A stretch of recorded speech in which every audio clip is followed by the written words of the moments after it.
Other shows we have for you to enjoy at myclassicradio.net. The Avengers was most certainly not a household name in South Africa prior to the radio series.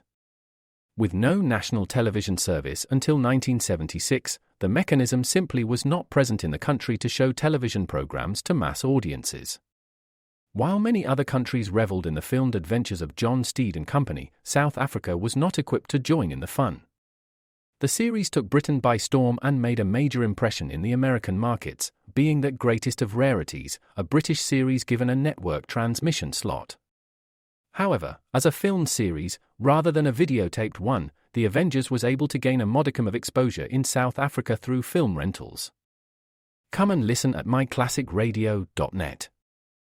Other shows we have for you to enjoy at myclassicradio.net.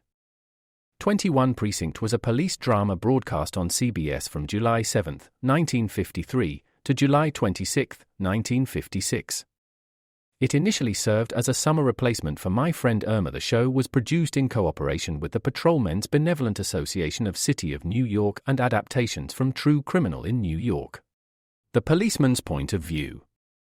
Historically, the 21st Precinct had been located near Gramercy Park, Manhattan. In 1929, the department reorganized the precinct numbering, and 21st designation was discontinued. No such precinct existed during the run, nor does a 21st precinct exist. However, the fictional precinct's territory closely corresponds to that of the Upper Side's 23rd precinct since 192. Come and listen at myclassicradio.net. After all, if a girl wears a dazzling necklace worth a fortune, should it make a man want to kiss her or kill her?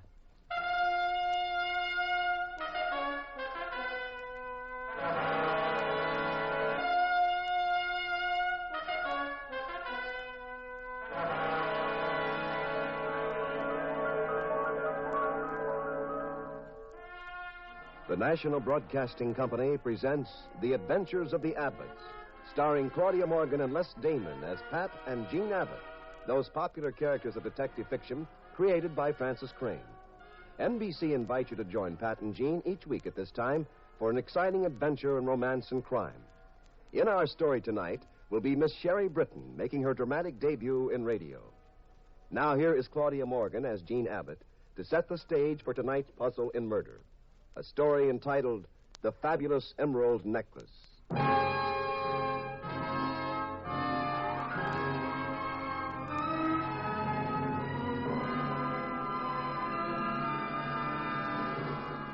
The necklace was a breathtaking collection of precious stones. It belonged to Mrs. Dexter Blake, a curious young woman without any social background who'd somehow managed to marry the heir to the Blake fortune. Late one night, she and her husband had left the Stardust Club and were strolling to their Park Avenue townhouse, which was just around the corner from the club. Really, Kathy, I don't think you behaved very well at the club. Oh, will you stop picking on me, Dexter? Don't be so prissy. You've been doing it all evening. I just had a little fun at the club. After all, how square can you get? Really, sometimes I... Now, look, I've had more than enough trouble because of you. The snobbery deal again? Now, it isn't snobbery, Kathy. It's just that I do have a rather well-known family. We're sensitive to publicity. The columnists were very cruel when you married me, and every time you misbehave publicly, you're just proving their point. You believe their point, too, don't you? I mean that there's something very wrong about your having married a divorcee, especially one whose family wasn't descended from the original settlers, Pilgrims, or whatever it was. Oh, let's drop it. It's come up too often. Now, let's settle it. You'd like to get out of our marriage, wouldn't you? Well, No, darling, I've never said that, never thought it. Don't try thinking of it, Dexter. You'd never make it. If you don't like bad publicity, just imagine what I'd do if you ever threatened to get rid of me. I'd give Shut those... up, Mrs. Blake, and back into that doorway. What? Who are you? What's the idea? Get away from her. I said for you two to get off the straight end of that doorway. I've got a .38 here, and I'll empty it into both of you. Why, of all the... Go on. Into the doorway. That's it. Now I'll take that necklace of yours, Mrs. Blake. Cheap hoodlum. You think you can get away with this just because you're waving that gun? Why, I... That's it, Mrs. Blake. I'll take the necklace. Thank you. You give me that necklace? Take your hands off me. Police! Police! I told you not to do that. I told you. He... Come back here, you. Oh, Dexter. Dexter, he's dead. He's dead.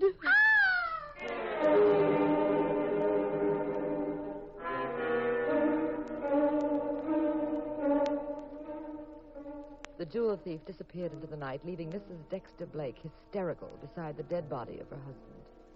Pat and I had been home that night. All we knew about Kathy Blake was what we'd read in the gossip columns. But the next morning, Pat had been invited to the Sterling Insurance Company. He was in the office of a company executive, Frank Tracy. I sent for you, Mr. Abbott, because this case calls for a man of your caliber. We'll be glad to pay any reasonable fee, of course. Is this a reasonable case, Mr. Tracy? Well, frankly, it's rather difficult. That's why I'd rather you handle this case than any one of our routine investigators. Our company insured Mrs. Blake's necklace, Mr. Abbott. Mm-hmm. For how much? $200,000. Can Mrs. Blake describe the man who attacked him? Well, she's quite vague about it, but something very fascinating came to me in the mail this morning. Oh, what is it? A note from the killer. May I see it? Mm-hmm. You'll notice, of course, that it's been written very much like a ransom note in a kidnapping. No use of pens, pencils, or typewriter.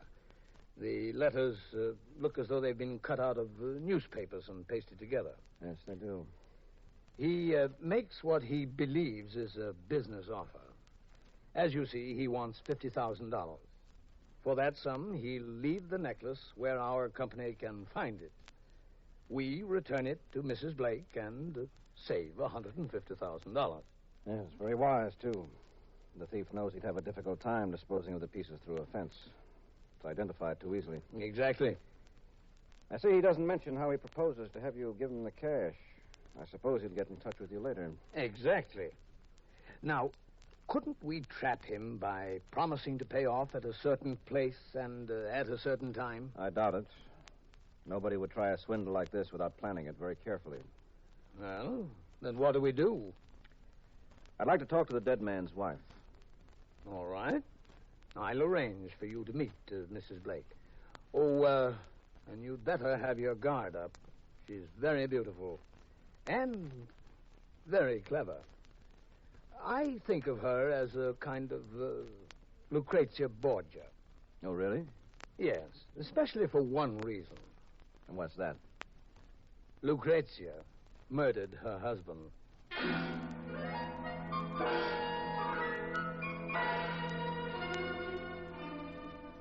I was gallivanting around San Francisco buying play suits for the summer.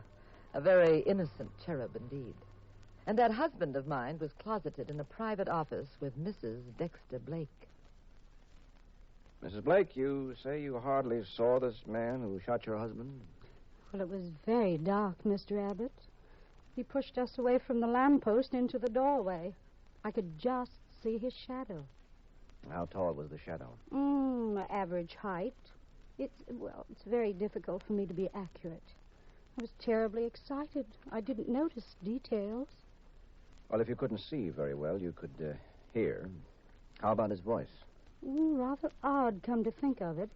He didn't sound like the usual gangster. Seemed rather cultured. Mm-hmm. That all the information you can give me? I'm afraid so. Sorry I'm not being very helpful. Well, unfortunately, Mrs. Blake, these cases often lead to our having to ask embarrassing questions, probing into the darker corners of people's lives. Go right ahead. Are you getting along well with your husband? Oh, I suppose so. How well do people get along after they've been married quite a while? I'm not a philosopher, Mrs. Blake, just a detective. Did you have reason to believe your husband was, mixed up in any activity he'd rather you didn't know about? Is that your diplomatic way of saying, was there another woman? I don't think so. I don't follow you, Mr. Abbott. I wear a necklace, a very expensive one.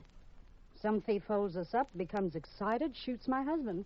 And you're making a whole French novel out of it. That's because Mrs. Blake very often what looks like a simple holdup or assault or what have you, is actually more complicated than it appears. It's often a cover-up for something more deeply motivated. I am not a woman of very deep motivations. My interests and desires are normal and obvious. As for my late husband... Yes?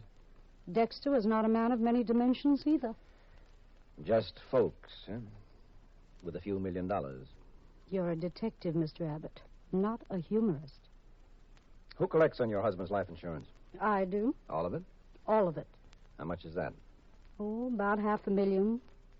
Do you also inherit all his property? Mm-hmm. It's worth another $1.5 million. Well, we were speaking of motives a while ago. You'll need an awfully good attorney to get you out of this. Why? I'm perfectly innocent. Well, I have an intuitive feeling about you, Mrs. Blake. Nothing too definite to support it. I think you didn't care very much for Dexter, but you had quite a passion for his checkbook. What of it? Well, for instance, you find yourself a mug. You make a deal with him. He holds you up, gets your $200,000 necklace as payment, and takes a pot shot at Dexter. You're the helpless wife. Dexter's a very dead pigeon. You come into Dexter's money, the mug disappears with his $200,000. Very nice. I could have had anything I wanted from Dexter. Do you think I'd trade in a comfortable spot like that for the electric chair? Maybe. Lots of people try it. You're wasting your time, Mr. Abbott. Oh, really? Oh, not that I mind. Being questioned by a very handsome detective is so pleasant. You've changed the subject. Certainly. You're much more interesting. Married, Mr. Abbott? Mm-hmm. Oh, good. That makes it more fun. Well, haven't you had enough entertainment these past few days? Not of the right kind. You wrote my phone number in your notebook. Will you call me? What for? Why, you amaze me, Mr. Abbott. Some men have to be told everything.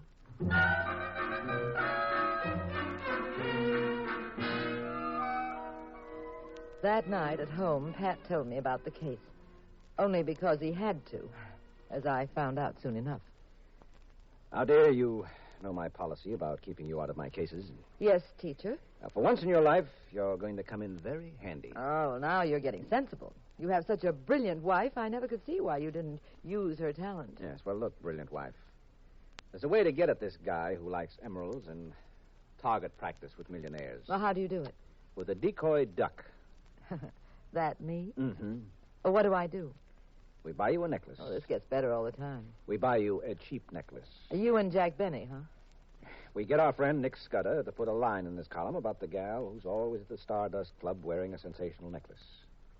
That ought to start our boyfriend, who likes sparklers, chasing around after you. Now, he'd try to pick you up at the club. But I'm hard to get, huh? No, easy, very easy. This wouldn't be typecasting, would it? Now, to get the jewels you'll be wearing, he'll have to get you alone. So he'll probably ask you to his place. You'll both go outside and get a cab. Pat Abbott, do you mean to say you're actually suggesting that I go to a nightclub, make a pitch at a killer, and then take a taxi ride alone with him? Well, it'll be a special kind of cab. What's special about it? I'll be driving it. Sounds like quite a Halloween party. Well, it might not turn out to be so jolly, dear. That's what I don't like about my little scheme. You see, somebody in this deal might What? Might decide that your throat is a good place to put old razor blades.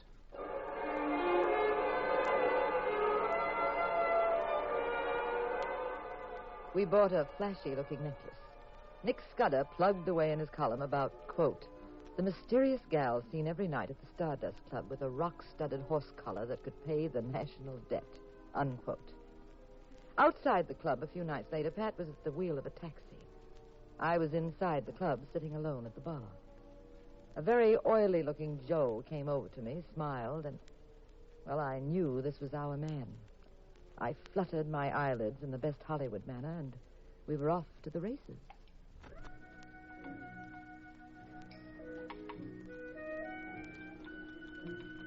Don't tell me you're one of those awful people who like to drink alone. No. I'm just new in town, and I haven't made friends yet. Now, you've made one now. My name's Al. Al Francis. Well, mine's Jean. Mind if I join you for a drink? Not at all. Do you always play the big bad wolf with all the Red Riding Hoods who come here? Just the beautiful ones. They fascinate me for more reasons than one. What do you mean? I'm psychic about them. I'll take you, for instance. I'll make a guess. I'd say you were married to a very wealthy man, much older than you are. You're sick of him. You're bored. You've come here for some excitement. Go on. That much was a guess. Now I'll tell you something I'm very sure of. You're looking for excitement, Lovely. You're shopping at the right counter.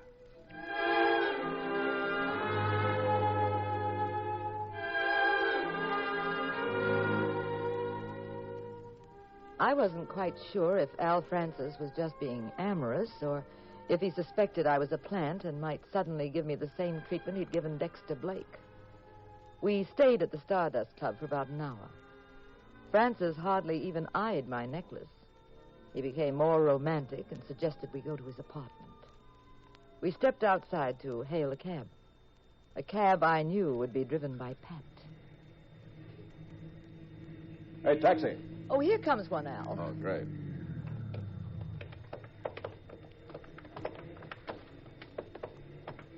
Go ahead, Gene. Step in. Where to, Doc? 1785, Bayside. Right.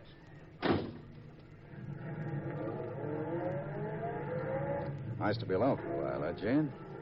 Just the two of us? Mm-hmm. Gene, every minute I was in the club, I wanted to kiss you. Oh, Al, the driver can see it. Why does he care? Come here. Oh, Gene. Did you say 1785 Bayside?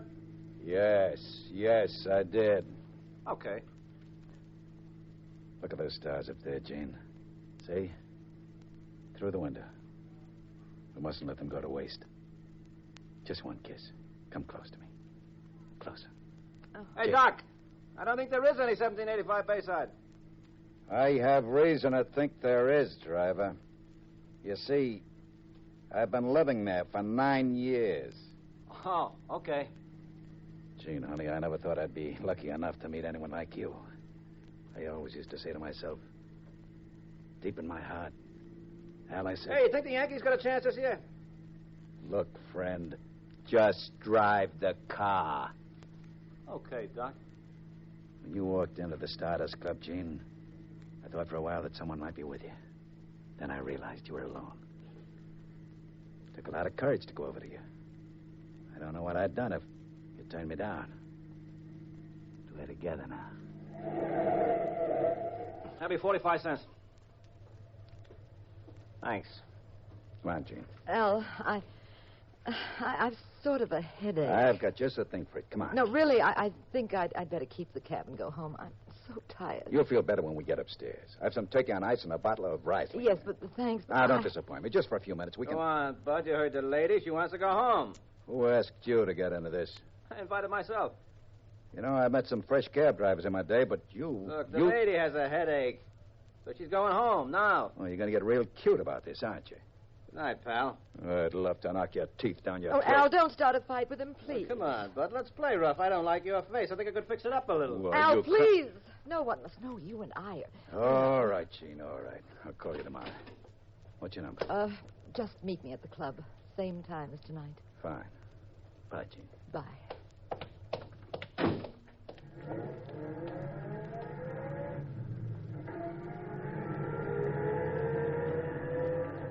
You're the most wonderful cab driver I've ever had, Pat.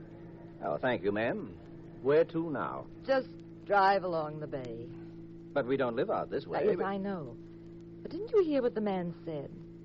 We mustn't let those stars go to waste. Well, the fellow I borrowed the cab from is waiting. It's all right. Cab drivers understand things like that.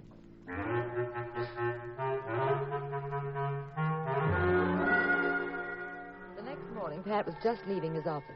He was on his way to see Frank Tracy. Come in. Good morning, Mr. Abbott. Well, Mrs. Blake. Do you have a moment? I certainly... I've been wondering about what sort of progress you've been making. Have you found any clues to the identity of the man who killed my husband? Oh, I don't talk about my cases until they're cleared up. Oh, I think I have a right to know what you're doing. After all, I was married to Dexter. Frightened, Mrs. Blake?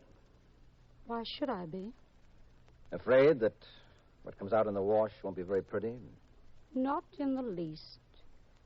I went to the trouble of looking into the details of your background, Mrs. Blake. I wouldn't exactly call it nice reading for the kiddies. 3 husbands.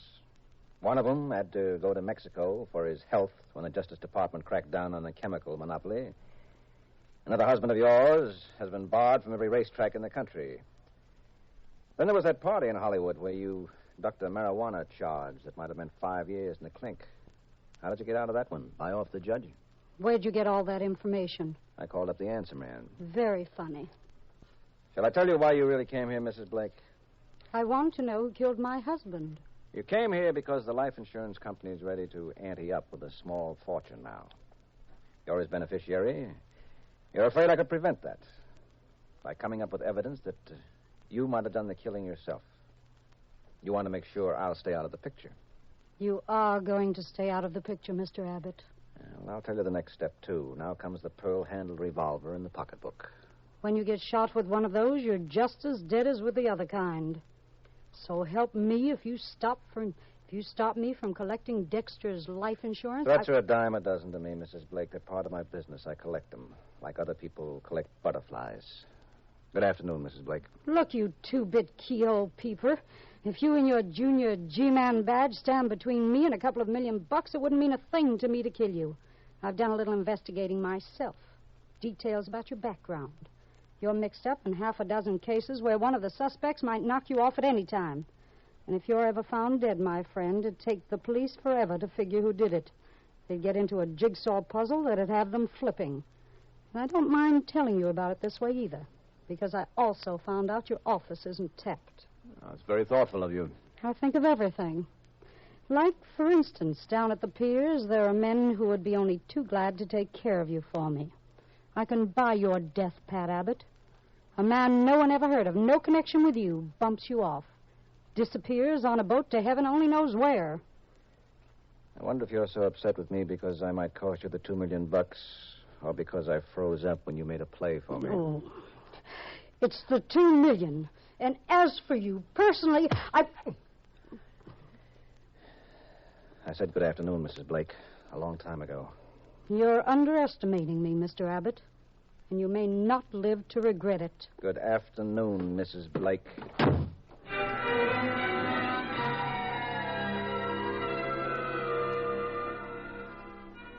That little interruption over, Pat went on to the insurance company's office to see Frank Tracy. Now, Mr. Tracy, I think I've got your man. Really? Mm-hmm. Who is he? He lives at 1785 Bayside.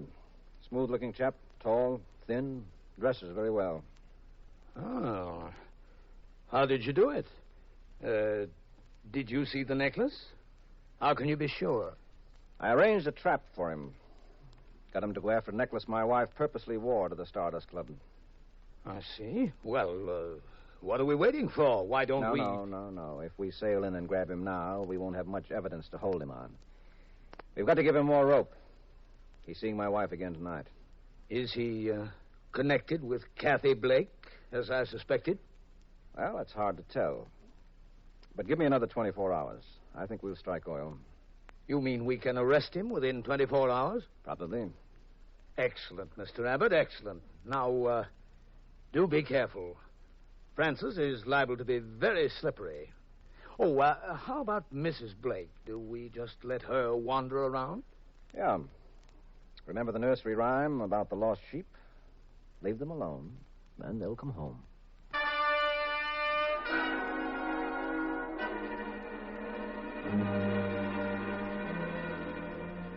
That night, I put on a very slinky evening gown. I was getting ready for another session at the club, but Pat stopped me. You're not going to the club, Jean. Oh, Pat Abbott, just because you're going to close in on Francis, you're getting the willies. You're afraid I'll be hurt. No, that's not the reason. Well, then what is it? Francis won't be at the club to see you. He's going to be late. Very late.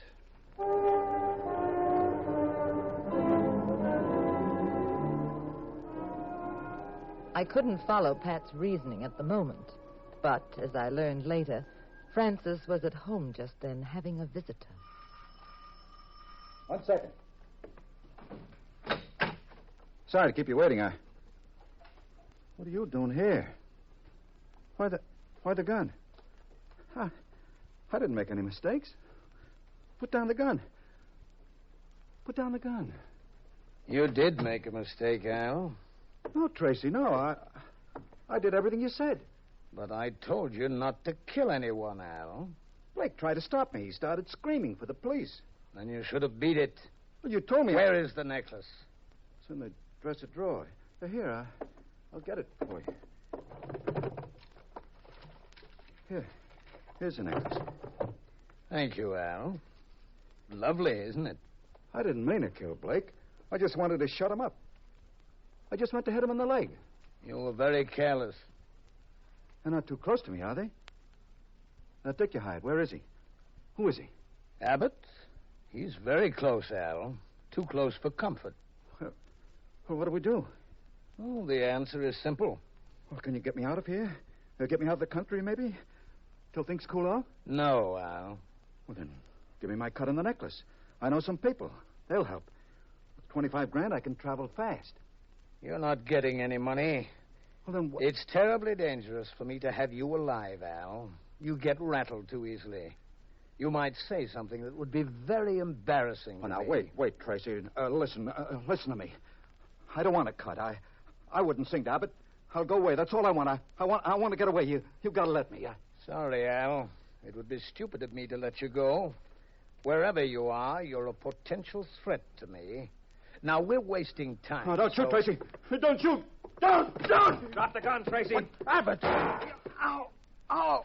My hand! Keep away from that window, Al. Oh. I've got more bullets and I like playing rough, remember? You're the cab driver. That's right. I overheard your conversation, Tracy. Al wasn't half as careless as you were.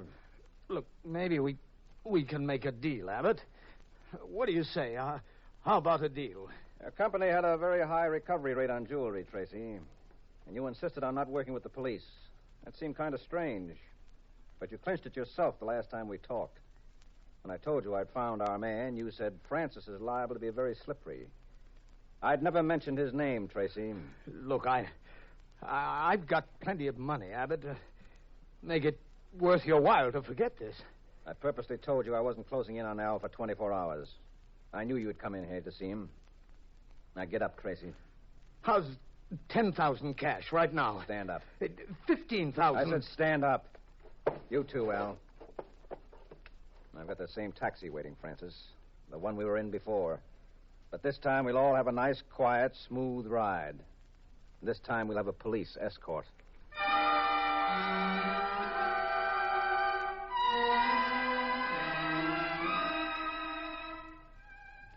A few hours later, Pat had disposed of his two friends and had come home to his ever-loving wife. Well, darling, I suppose you're full of questions, as usual. As usual.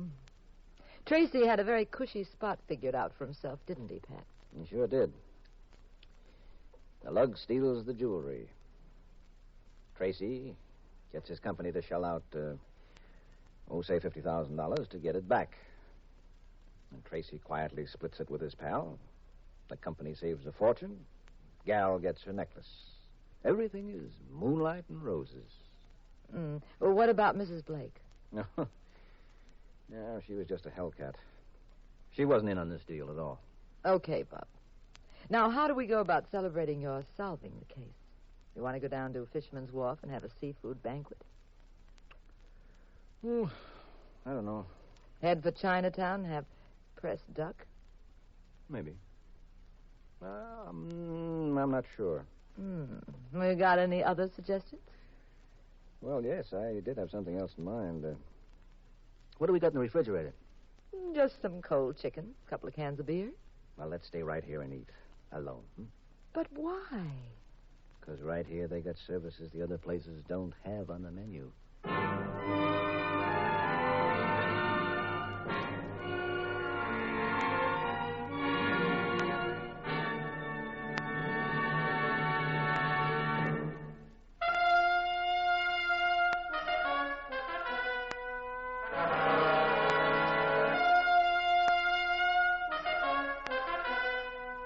The National Broadcasting Company has presented The Adventures of the Abbotts, starring Claudia Morgan and Les Damon as those popular personalities of detective fiction, Pat and Jean Abbott, created by Francis Crane. In our story tonight, Miss Sherry Britton portrayed the role of Kathy Dexter. Others in the cast were Everett Sloan and Santos Ortega. The Adventures of the Abbotts was written by Howard Merrill. Original music composed and conducted by Dewey Bergman. Produced by Ted Lloyd and Bernard L. Schubert. Directed and recorded by Harry Frazee. And now this is Wayne Howell inviting you to join us next week, same time, same station, for another exciting adventure in crime with Pat and Jean in The Adventures of the Abbotts. This is the United States Armed Forces Radio and Television Service.